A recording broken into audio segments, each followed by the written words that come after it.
Wrongful trading is back, so watch out. Firms signed up to the prompt payment code now have to pay small business invoices faster. Wrongful trading is back, so watch out. Firms signed up to the prompt payment code now have to pay small business invoices faster, and the importance of cash flow planning. All of this in the latest Business Finance Bulletin.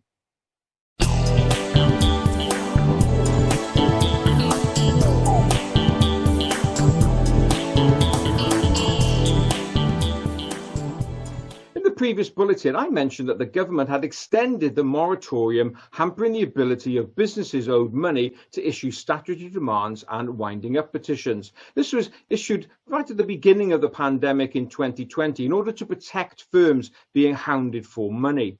Now, when those moratoriums were granted, the government also threw in the suspension of a definition of wrongful trading. And I'll come on to in a sec what that exactly means. Now, these moratoriums have been extended a number of times. And as I said, the statutory demand and winding up petitions have been now extended to the 30th of September. However, the wrongful trading one has not been extended. So this is now back on the table. So how does this affect you as a company director?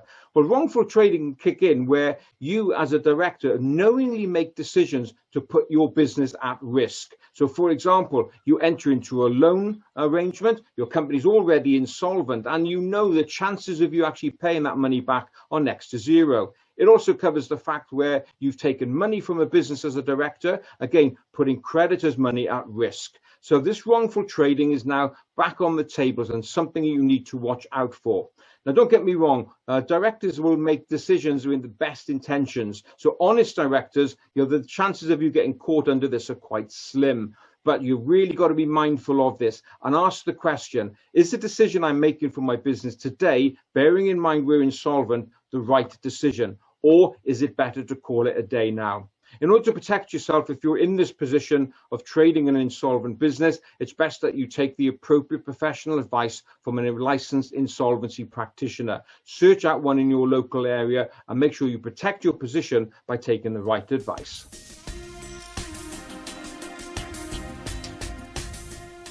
As we know, late payment really is the bugbear of many small businesses, especially if you are trading, for example, with a very large business. You feel you have no leverage, no power, and you're always far down the line when it comes to priority of payment.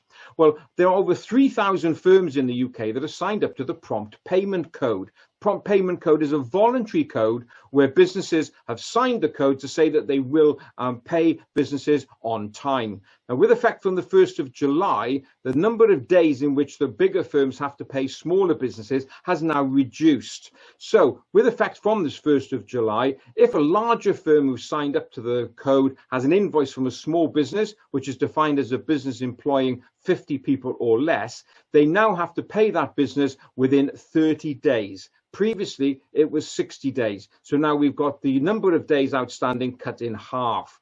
By signing up to the prompt payment code, these larger firms commit that 95% of their invoices to smaller businesses will be paid within that 30-day period. So this is good news for small businesses. Now, if you want to know more about the prompt payment code and whether your suppliers or customers are signed up to this, all you have to do is go along to the prompt payment code website, which is promptpaymentcode.org.uk, and there you will find a list of all the businesses that have signed up to this voluntary code. A great news for smaller businesses, and hopefully it will benefit everybody's cash flow.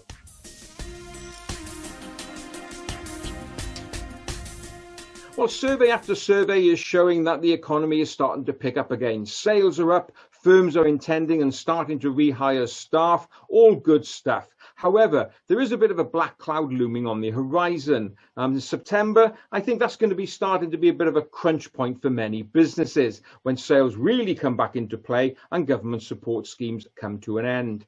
Now, I had a really good conversation with a client this week.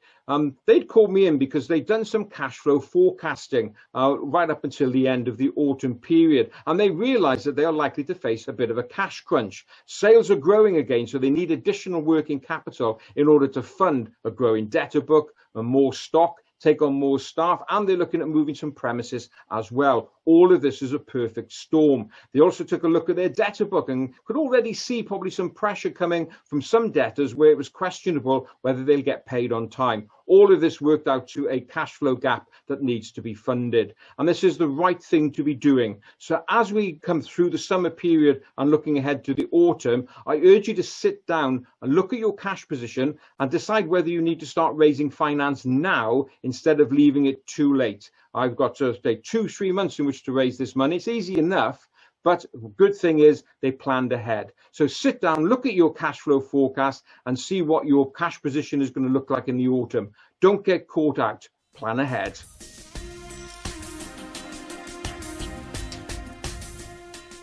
Well, that's it for another bulletin. I hope you enjoyed it. And if you did, please don't forget to give it a like and a share. So that's it. I look forward to being with you again next time. In the meantime, have a great, successful, profitable and healthy week.